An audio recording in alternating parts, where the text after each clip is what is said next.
Y el calor asedia, tercera jornada con un agobio en crecimiento. Estamos trabajando en vivo con Cristian Balbo, que está en La Plata. ¿Dónde, Cristian? Luciana, Rolando, nos encontramos en un hospital público provincial de La Plata, el Hospital Ricardo Gutiérrez. Está todo dispuesto, todo preparado para cumplir con el protocolo por esta ola de calor que ya comenzó en la jornada de ayer, que va a tener su día más crítico en el día de mañana, jueves, cuando la temperatura supera los 38 grados. Ya han ingresado algunos pacientes por la guardia. En este caso, el ingreso se ha dado por ingerir agua contaminada. Si escucharon bien, ingerir agua contaminada de perforaciones que no tienen la profundidad correspondiente, entre 40 y 60 metros. Toman el agua de la canilla y, claro, llegan aquí con problemas gastrointestinales, ingresan por este sector, por la guardia, pero nos han adelantado que es un peligro, Cristian. A ver, ingerir agua contaminada porque la napa está cruzada con las napas cloacales puede terminar en síndrome urémico hemolítico. Digo, es grave eso, ¿eh? Es muy grave y fueron los primeros casos que han ingresado con esta ola de calor que va a durar aproximadamente una semana. Fíjate vos que esta es la guardia del hospital. Tenemos un informe que van a poder ver porque pudimos hacer todo el recorrido completo que hace un paciente que puede ingresar, por ejemplo, con un cuadro de deshidratación, también con temperaturas corporales superiores a los 39 grados. Hay situaciones que realmente son límites en el marco de los golpes de calor. Fíjate que todavía hay mucha cantidad de gente aquí en el sector de guardia esperando para ser atendido en los distintos consultorios. Hablamos con el director de este hospital. Claro, están en alerta permanente porque ya lo han padecido en otras oportunidades con olas de calor en esta época del año, pero esta en particular, que va a durar aproximadamente una semana, están los médicos prestando especial atención justamente por estas circunstancias. ¿Hay aire acondicionado ahí por lo menos? Mira, sí, acá la temperatura ha bajado considerablemente, afuera tenemos una temperatura bastante elevada por encima de los 30 grados y te digo, acá adentro la temperatura es más agradable. Si va por el golpe de calor y encima adentro hace más calor. Exacto, te digo, mira, en el informe pudimos ingresar al sector de triage, van a poder verlo en unos minutos nomás, el sector del showroom, es decir, todos los sectores dentro de este hospital público, provincial, en La Plata, preparado, expectantes, porque repetimos, por el momento han ingresado, que nos impactó, pacientes con cuadro de problemas gastrointestinales porque lamentablemente ingieren agua contaminada, porque claro, el problema es que hidratarse hoy en día también, si vos querés comprar en un kiosco una botella de un litro te baja de 1000 pesos. Sí, Rolando. Y si vas a comprar un bidón de agua también es un monto, por eso la importancia central del agua segura, ¿no? Que es un derecho humano por otra parte, ¿no? El acceso al agua segura que tanto falta, no solo en provincia de Buenos Aires, ¿no? Exacto.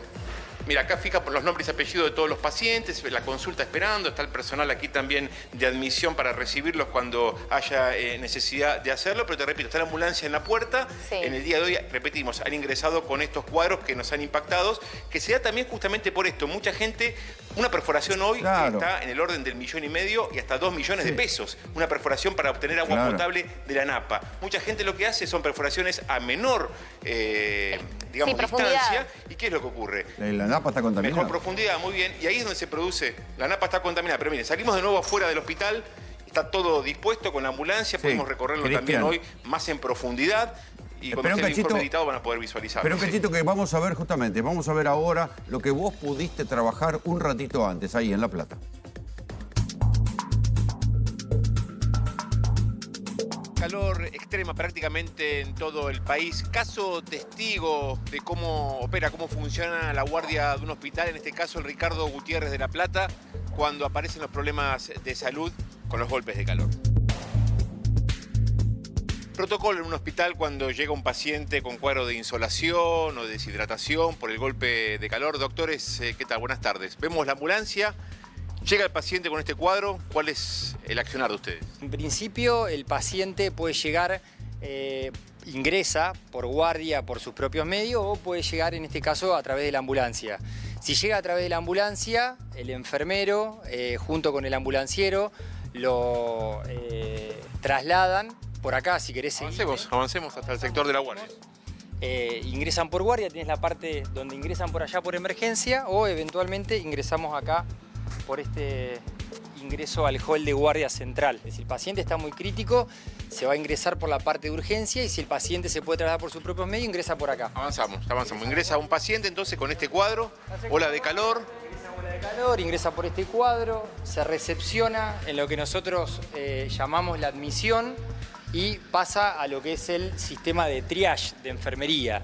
Ahí el cuerpo de enfermería lo que hace un poco es delimitar o tratar de ubicar al paciente en función de su patología y su gravedad, la urgencia que tenga. En este caso es el triage de enfermería. ¿Cuáles son los síntomas más frecuentes? Temperaturas que van a llegar a los 38 grados y más. Sí, ahí en ese caso nosotros lo que hacemos siempre es la recomendación de todas las pautas preventivas que tienen que tener las personas para no llegar a un cuadro de deshidratación. En esos casos es muy importante cuidarse mucho en un horario de calor extremo, que puede ser de 10 de la mañana a 4 de la tarde, hidratarse bien, es muy importante que se hidrate bien la persona, sobre todo con agua segura. ¿Y por qué decimos esto del agua segura? Porque estamos viendo, y hoy principalmente las consultas que tenemos por guardia son de cuadros gastroenterocólicos, ¿sí?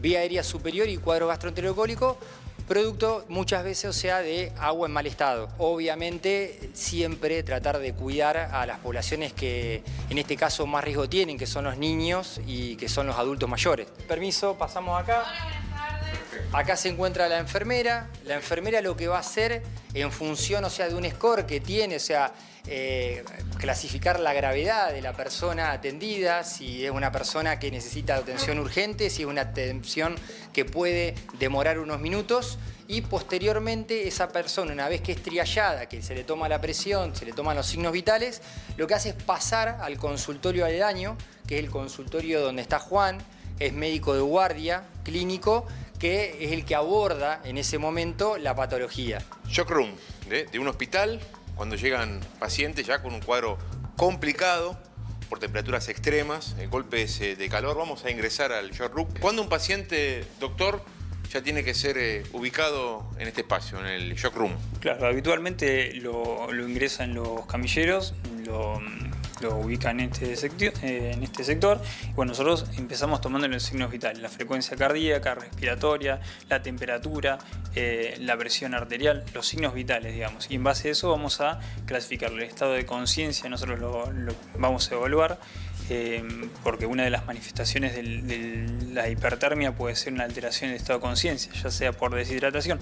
Lo que pasa acá en los cuadros extremos es una pérdida de regulación de la temperatura corporal.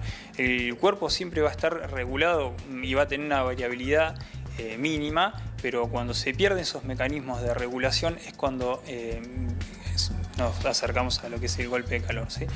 Por la pérdida de autorregulación de la temperatura. Vemos temperaturas extremas, pérdida de la sudoración, que a veces nosotros como mecanismo de disipación del calor tenemos la sudoración, la respiración, ¿sí? A veces eso se pierde hasta en la mitad de los casos, ¿sí? Y no solamente temperaturas extremas pueden generar un golpe de calor, sino temperaturas por ahí templadas, pero el calor endógeno que se produce, por ejemplo, en pacientes que están haciendo actividad física, que no están entrenados, producen calor también y pueden desencadenar y pueden tener un golpe de calor sin tener una temperatura ambiental extrema, que eso también es un dato de importancia, ¿no? ¿Cuándo estaría en condiciones de darle el alta a este paciente?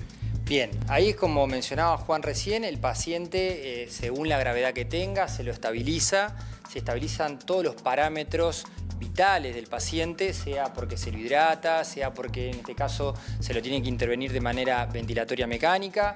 Se estabiliza el paciente. Una vez que está estabilizado, el paciente, a través de un laboratorio, de medir los parámetros clínicos y en sangre que está todo en orden, el paciente pasa del shock room primero a una sala de observación, y una vez que el paciente está ya en condiciones de alta, se le da el alta en la sala de observación que nosotros tenemos contigua a la sala del shock room. Ese es el momento en el cual nosotros entendemos que clínicamente ese paciente puede ser externado, o sea, sin ningún riesgo